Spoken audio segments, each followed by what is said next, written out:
të drejtë, me arrogancë, ndoshta atyre të kërkonin rroga me 2.000, 3.000 apo 4.000 euro shtesë nga rrogat aktuale. Për të folur për këto dy tema, me mua në studio janë Frok Çubi, më mbrëmë Frok, Artur Nora, më mbrëmë Artur, Skënder Mingjozi, më mbrëmë Skënder dhe Ervin Karanxha, më mbrëmë Ervin. Atëherë Ervin, po e nis me ty, me që ti ke qenë kritik ndaj qeverisë për mënyrën se si ajo kishte përcaktuar ligjërisht mënyrën se si do rriteshin rrogat e gjykatësve. Sot gjykata kushtetuese në të vetme pikë ku i ka dhënë të drejtë gjykatësve, si për çdo qytetar të Republikës së Shqipërisë, që ata kanë të drejtë për rritje rroge sa kohë dhe sa herë rriten rrogat e administratës dhe në një farë mënyre ka shkrir ngrirjen që qeveria i ka bërë këtyre rrogave nga viti 2023. Sigurisht, ama ja ka lënë këtë të drejtë qeverisë, një gjë për cilën Rama ankohej dhe e thoshte her pas here. Si u duk vendimi i gjykatës kushtetuese? Është një vendim i drejtë.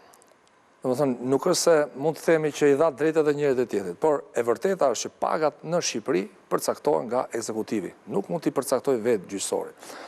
Ka ndodhur ajo që kemi folë dhe më parë, Sokol, njerëzit e paaft ose shumë paaftësi bëhen dashje. Pra se s'mund të jesh një herë, 2 herë, 3 herë. Edhe ne si gazetarë besojmë ke rastit, më shumë se 2 herë nuk quhet po, rasit. Tash se kemi thonë dhe një herë, si puna Ariut me gjyhetarin, po të kesh parasysh, i thot Ariut gjyhetarit, thot, ore je gjyhetar apo je në gjë tjetër, se 3 herë dështoj që ta vritet në fund fare dhe ne po na rezulton.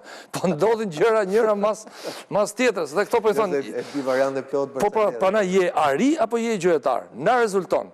Formulimet e kodit procedurës penale gabim. Pra në mes sot që po diskutohet, në 222 duhet të ishte bo kjo para 10 vjetës, pëse sot e gjithet me bëhe dyta. Referimi i pagat gjyqtarëve dhe prokurorëve.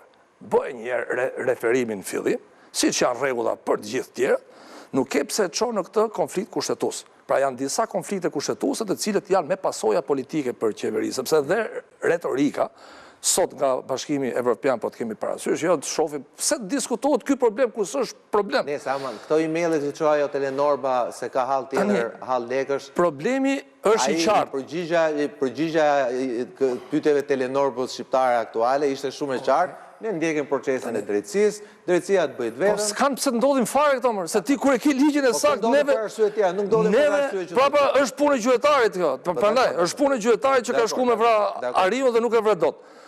Prandaj, këtu konstatojmë një vendim të drejtë, pagat i përcaktojnë qeveria, mënyrën e përcaktimit duke pas parasysh dhe njerin 138 kushtetutës, që pagat e gjyqtarit nuk mund të ulet dhe përfitimet e tjera theksoj ligjore, jo të tjera, dhe do llogaritën me zhvlerësimin, me luftën në Ukrainë, po të keni parasysh me 2019 që kjo është zhvlerësuar, pra si gjithë qytetarët e tjerë, si gjithë administratorët, si gjithë qytetarët. Si gjithë qytetarët e tjerë. Si qytetarët e parë. Kishte dhe ishte me presidentin, po edhe ta sqaroj, thotë, la dhe një afat, sepse tani diskutimi kush ishte, diskutimi kushtetues.